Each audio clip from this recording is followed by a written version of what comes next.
Olá, boa noite. Fevereiro de 2025, dia 23, gravar um vídeo, divulgação para o nosso Sinai, sobre os evangelhos.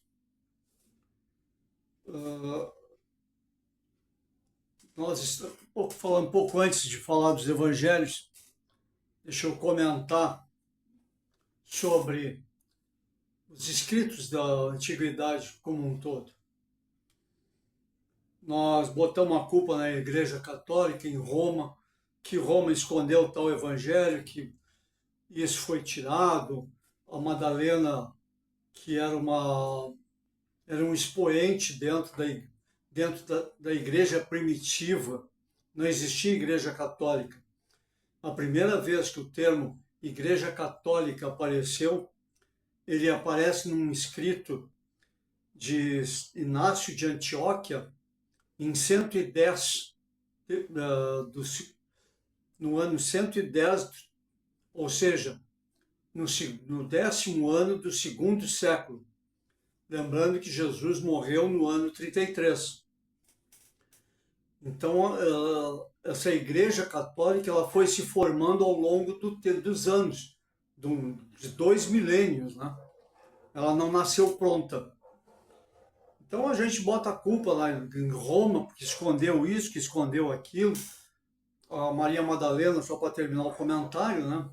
Ela é na Igreja Russa Ortodoxa, do leste europeu, Ucrânia e aqueles países mais ao leste, como santa. E a Roma tem ela como prostituta, porque lá em 600 e pouco falava-se tanto da Maria Madalena, com tanto do que ela tinha feito, dos acompanhamentos dela com Cristo, que ela estava muito grande. Então, para diminuir o tamanho da ideia que as pessoas faziam de Maria Madalena, o Papa lá de 600 taxou ela de prostituta. Pronto, acabamos com ela. Então, a igreja não que ela não tenha cometido erros, só que a Igreja Católica ela demora muito tempo para reconhecer que errou. Em 1500, o Galileu dizia que a Terra era redonda e se movia. E a igreja condenou ele, herege. Só agora, no ano de 1980 e alguma coisa, que a igreja romana católica foi um excesso cometido com Galileu. Então eles levaram 500 anos para reconhecer o erro. E outros erros que eles não reconhecem até hoje. Bom, vamos lá. Por que os evangelhos tem o evangelho da Maria Madalena, o evangelho de Maria, Mãe de Deus, tem o evangelho de Tiago, os evangelhos da infância de Jesus? Por que isso tudo foi proibido? Vamos voltar lá o que era Israel no tempo de Jesus Cristo. Começava lá por Santa Vitória do Palmar, lá no Chuí, e terminava ali depois de Passo de Torres, em Sombrio, por ali, terminava Israel. Essa era a distância máxima que Israel tinha naquela época. E a largura do mar até aqui, Mina do Leão, Mina dos Ratos, 100 quilômetros, e aqui mais uns 40. Então, com 150 quilômetros é uma das distâncias mais largas de Israel. Mas não tinha internet, né? Nem rádio, nem televisão, nem rádio, não tinha telégrafo. Uma carta para sair de Jerusalém para andar até Samaria de Filipe, lá por Torres, levava no mínimo 2 dias para ir. Porque normalmente isso era feito a pé, lombo de burro, e Só as mensagens oficiais do exército romano e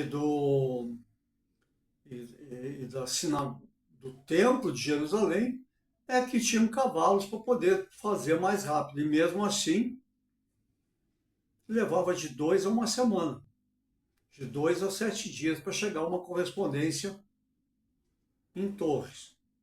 Não existia o correio oficial. Pelo mar, as distâncias também não eram pequenas. Roma está a uma distância daqui a Fortaleza, quase 5.000 quilômetros de distância. Então, de avião, eles fazem isso em 4 horas lá. E aqui, mas é de avião. Se vocês levarem em consideração que o barco, o navio que levou os pracinhas do Rio de Janeiro até a Itália na Segunda Guerra Mundial levou 15 dias, vocês veem que por mar também era bem demorada as coisas naquela época. Essas eram as distâncias. E os judeus tinham que frequentar as festas em Jerusalém por obrigação todo ano. Então, uma pessoa que morasse lá em Cachoeira do Sul, né, veio, vamos botar Jerusalém em Porto Alegre, para a gente ter referências de distância. Aí ele saiu de Cachoeira do Sul, veio até Jerusalém assistir a Páscoa.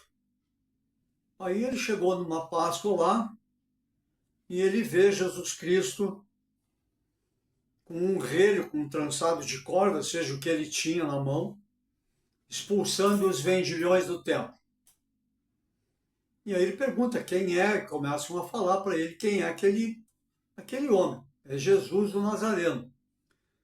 Nazareno porque ele nasceu, melhor dizendo, se criou na cidade de Nazaré, que era uma cidade, uma distância, talvez lá como Bento Gonçalves, Veranópolis. Essa é a distância de Jerusalém, que está em Porto Alegre. Então,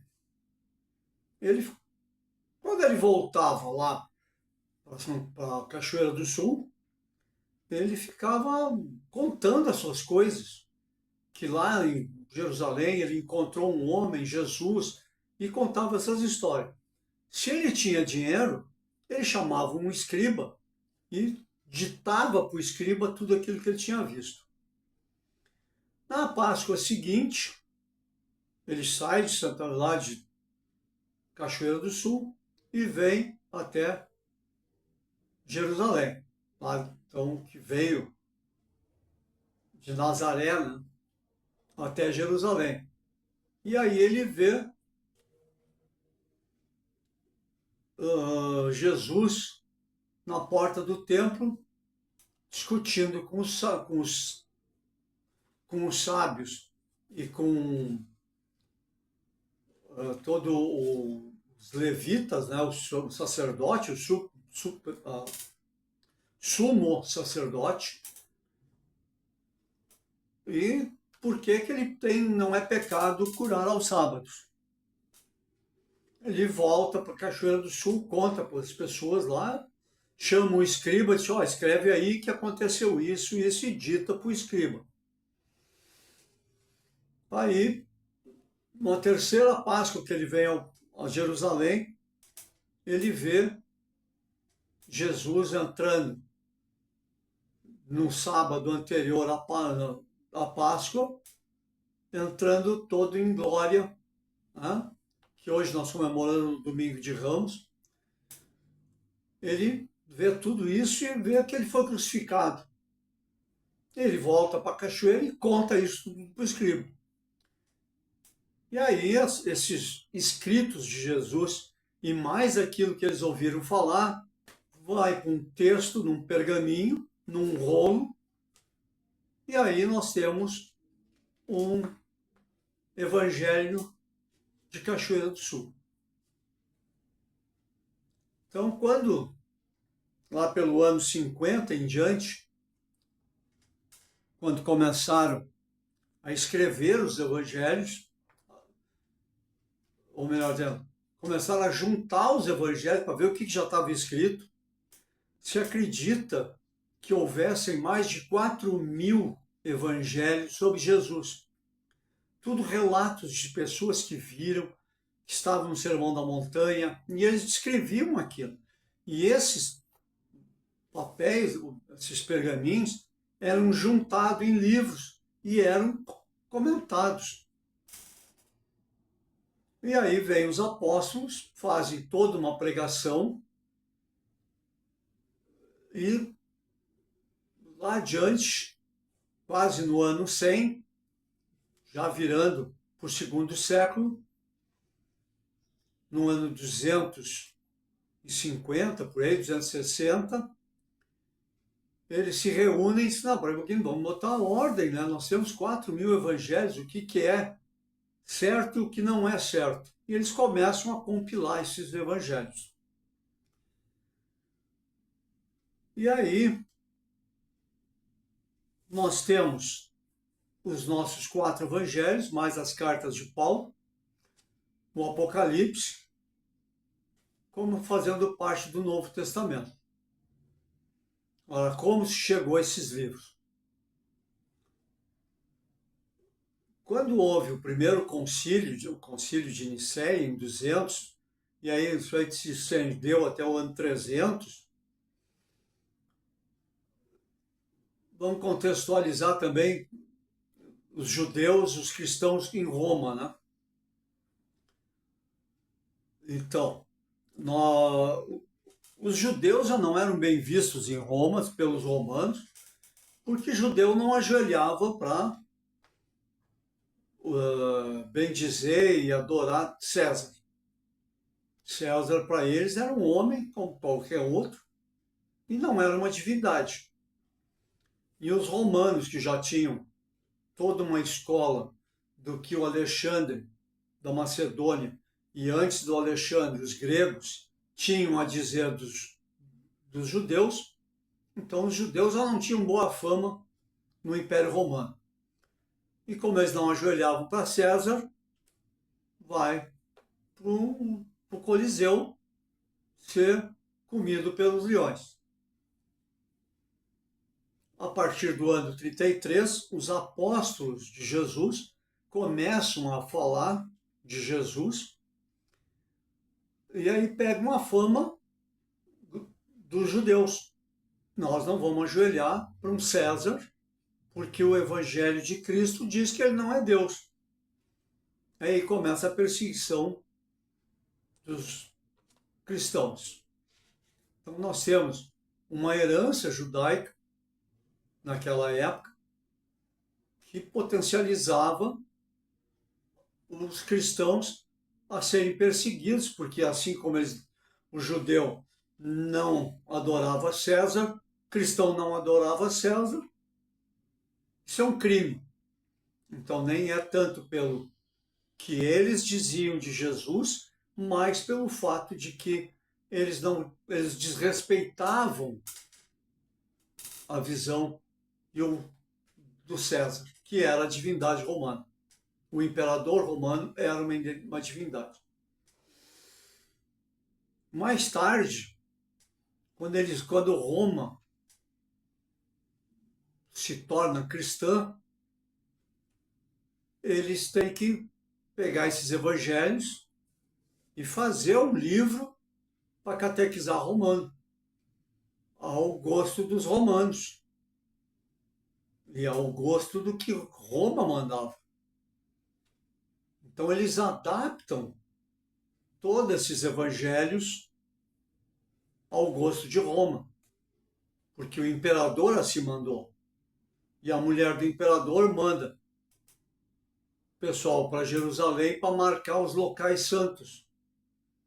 Então, 250 anos, 300 anos depois do nascimento e morte de Jesus, é que estabeleceram a Via Dolorosa, estabeleceram a Igreja do Santo Sepulcro, a Igreja da Natividade e por aí vai.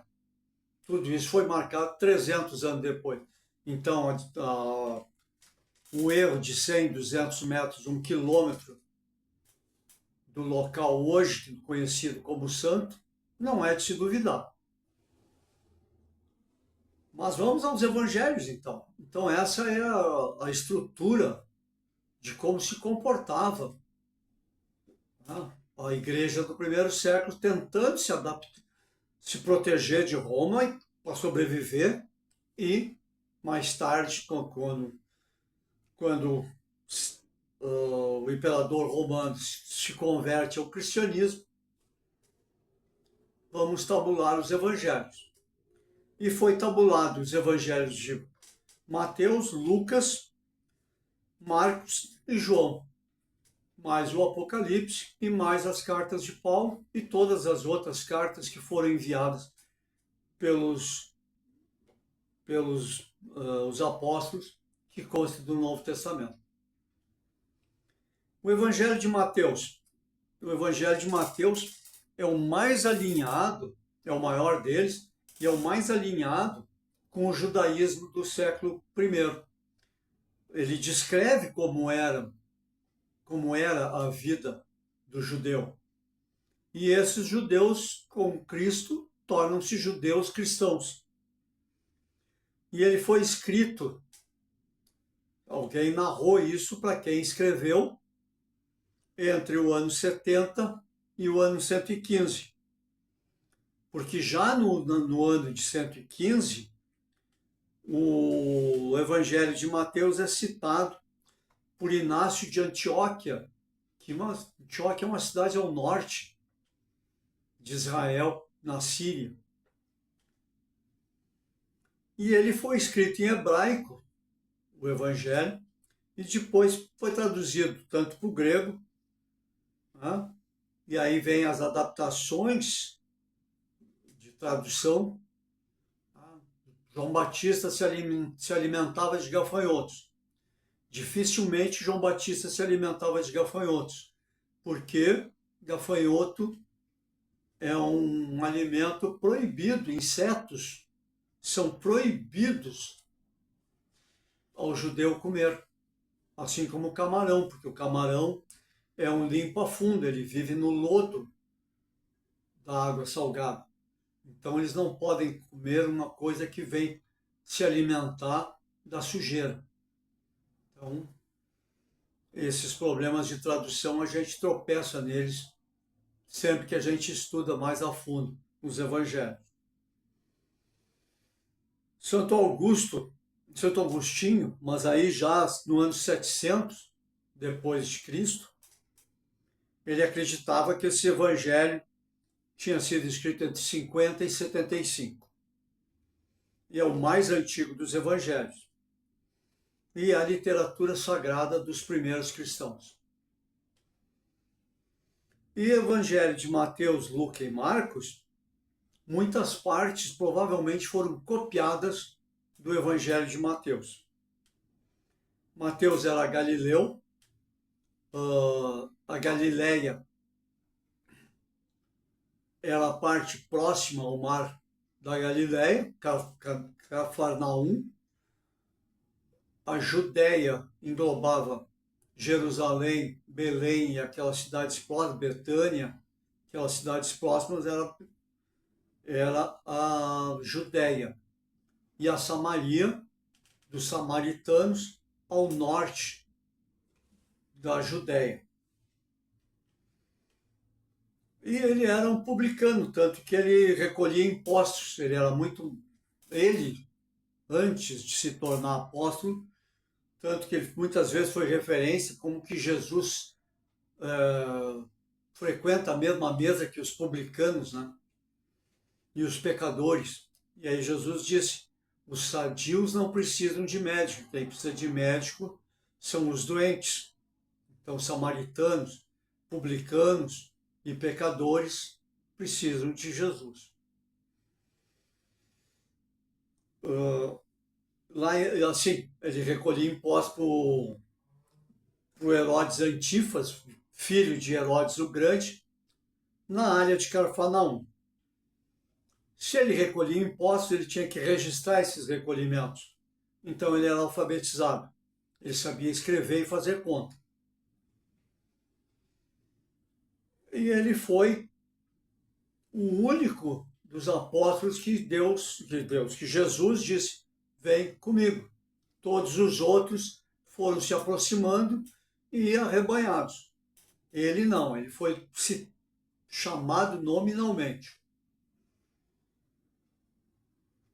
E ele provavelmente tenha tido uma morte natural na Etiópia ou na Macedônia, não se sabe direito isso aí. Existem duas versões. A igreja afirma que ele é mártir, mas tem poucas informações que legitimem essa afirmação. Então, é uma informação é considerada oficial, mas não existe um documento, alguma coisa que diga que isso tenha acontecido da forma com que a igreja diz que aconteceu. Só falam que ele foi martirizado. O Evangelho de Lucas. Lucas era um médico que ouviu essas histórias todas. E ele foi companheiro de Saulo, né? Um reparo aí a Saulo, né? Paulo, ele não tinha todo o conhecimento de Jesus. Porque Saulo, ele era um romano da Síria. E ele vem a Jerusalém para estudar mais o hebraico, estudar mais a Torá. E nesses estudos ele ouve falar dos apóstolos de Jesus e sai a catar, a perseguir. Nessas perseguições, ele encontra com Jesus no caminho para Damasco, tem aquele problema da cegueira, que ele é curado por um judeu, e aí ele se converte ao seguidor de Cristo. Não existia cristianismo ainda. Nem o nome Cristo, porque o Cristo começa a aparecer quando ele foi traduzido para o grego, que Cristo é ungido em grego. Então, ele era seguidor de Jesus ungido. E o cristianismo é um termo de nivelamento e de acerto já depois do ano 300, mas se considera hoje na literatura falar em cristão já nessa época do primeiro século. Ele era um gentil convertido também de Antioquia, na Síria, viveu em Tebas, na Grécia, e escreveu as parábolas do filho pródigo e do bom samaritano, que só existem no Evangelho de Lucas. Ele usa o Evangelho de Marcos como fonte, isso aí os estudiosos já confirmaram, e foi escrito por volta do ano 60, depois do primeiro século. O Evangelho de Lucas e Atos dos Apóstolos são uma única obra que depois, com o tempo, foi dividida em duas. O Evangelho, que falava de Cristo, e os Atos dos Apóstolos. E quando ele escreveu isso, ele escreve porque para que os gregos pudessem entender. Então, toda aquela tradição judaica foi retirada para um entendimento mais fácil pelos gregos. Porque ia ser meio difícil explicar para eles por que o judeu tinha que ir a Jerusalém 4 ou 5 vezes por ano em peregrinação nas festas da Páscoa, de Sucot, a festa das luzes, a festa das cabanas. Então, enfim, ele complica. Então ele tirou essa parte e deu fica um evangelho mais sucinto. O Evangelho de Marcos foi escrito por João Marcos, que era um primo de Barnabé. E Barnabé teve peregrinações muito grandes. E ele foi também companheiro de Paulo e de Pedro. E é o menor dos evangelhos. Tem 16 capítulos. E talvez tenha sido o primeiro a ser escrito. Mas, por tradição, ele é tido como escrito depois da morte de Pedro, no ano 64 do primeiro século. Não fala também das tradições judaicas. Foi feito para não-judeus, é para catequizar pessoas fora da esfera judaica. E a preocupação dele era provar que Jesus era filho de Deus e não apresentava os costumes judaicos. Isso que faz um cisma entre as igrejas cristãs e as igrejas cristãs ortodoxas. Porque algumas igrejas cristãs ortodoxas não aceitam que Jesus seja filho de Deus, assim como os muçulmanos não aceitam. E a linha cristã de orientação, aí sim, mais tarde católica, Jesus é filho de Deus. Por isso que naquele comentário anterior, num outro vídeo que tem aí, Jesus foi à Índia? Pode ter ido à Índia, entre os 12 e os 30 anos. Agora, eu não acredito que ele foi lá aprender, porque se ele é o filho de Deus, ele já tem que saber. E se ele não sabe, ele tem os anjos para explicar para ele. Bom, vamos ao último evangelho, então, que é o evangelho de João. O evangelho de João é totalmente descolado desses três evangelhos. Enquanto esses três evangelhos são chamados de sinóticos, porque é a sinopse do que aconteceu, o evangelho de João não é sinótico, ou seja, ele não é um sumário daquilo. Ele já sai pregando nos primeiros versículos que Jesus é filho de Deus. Porque ele diz que lá pega o evangelho, vai ler, Deus criou o mundo e o verbo estava com ele, o verbo é o Jesus. E o verbo estava quando Deus criou o mundo, quando Deus cria o universo, o verbo já estava presente, Jesus. Então, João, ele parte do princípio que não nem discute, ele já apresenta Jesus como filho de Deus. Tem 3 epístolas de João e mais o Apocalipse. João foi encarregado de cuidar de Maria, porque ela era uma mulher já viúva e não tinha como se sustentar, porque eram os homens que trabalhavam. Então ela, como sem que alguém que a sustentasse, ela teria que esmolar. E isso não poderia ser para Maria. Então, no Evangelho de João fica claro que Jesus é o Filho de Deus revelado, ao contrário do que pensam os muçulmanos, que Jesus é um homem, é um profeta. Esses são maiores detalhes no nosso vídeo sobre o Alcorão. E João era bastante hostil com os judeus. E ele estava sempre em briga. No Evangelho, está sempre em briga com o judeu. Ah, mas ele era antissemita. Não, ele não era antissemita.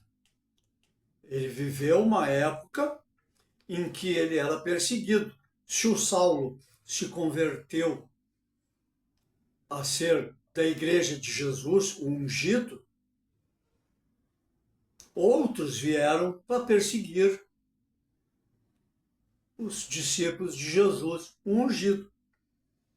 E quem eram esses outros? Enviados do sumo sacerdote, enviados pelo templo de Jerusalém. E eles eram judeus. Então ele tinha uma briga com os judeus, mas ele era judeu, Então, qual é a briga? Briga com os judeus que o perseguem, não que ele fosse antissemita. Esse evangelho, ele é muito usado pelas cartilhas antissemitas para falar mal dos judeus, para condenar os judeus. Né? Um argumento contra os judeus seguido é que Jesus foi morto pelos judeus. Alguns contestam, não, ele foi morto pelos romanos, mas a orquestração toda foi judaica. Então, é só uma colocação dos atores no palco, mas os judeus estavam no palco porque eles vieram a mando do sumo sacerdote, que era judeu.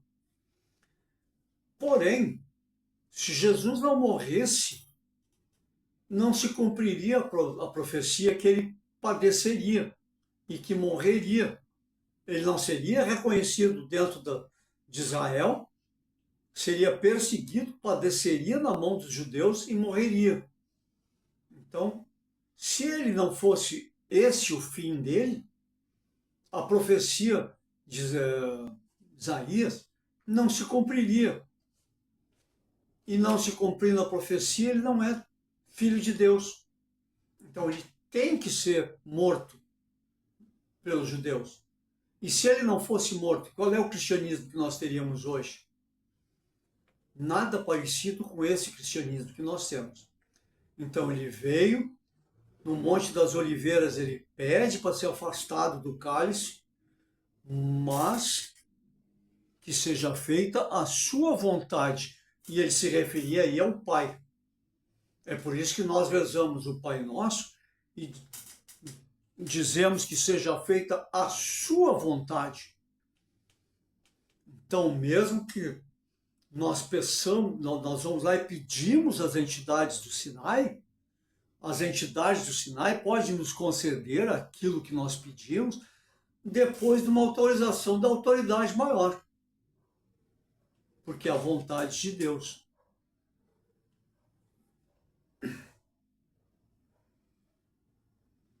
E, segundo a tradição, João é martirizado no óleo fervente. Então, esses são os evangelhos que foram selecionados dentre aqueles 4.000 textos que existiam para compor o Novo Testamento. Então, mas a Maria não está aí. Sim, Maria não está aí porque naquela época os sacerdotes eram homens. Então Maria Madalena e outras mulheres de renome, de destaque, não poderiam fazer um evangelho ou deixar alguma coisa escrita ou ser mais do que são os sacerdotes e os primeiros Papa cristão.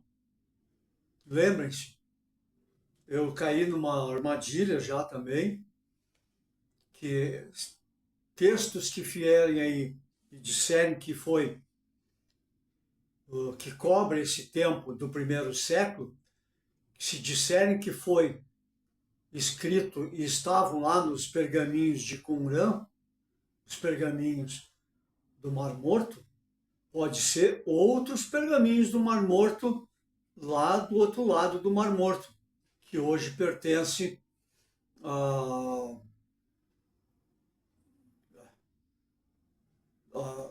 que foram encontrados lá, que não tem nada a ver com os evangelhos de Qumran, que foram escritos pelos essênios.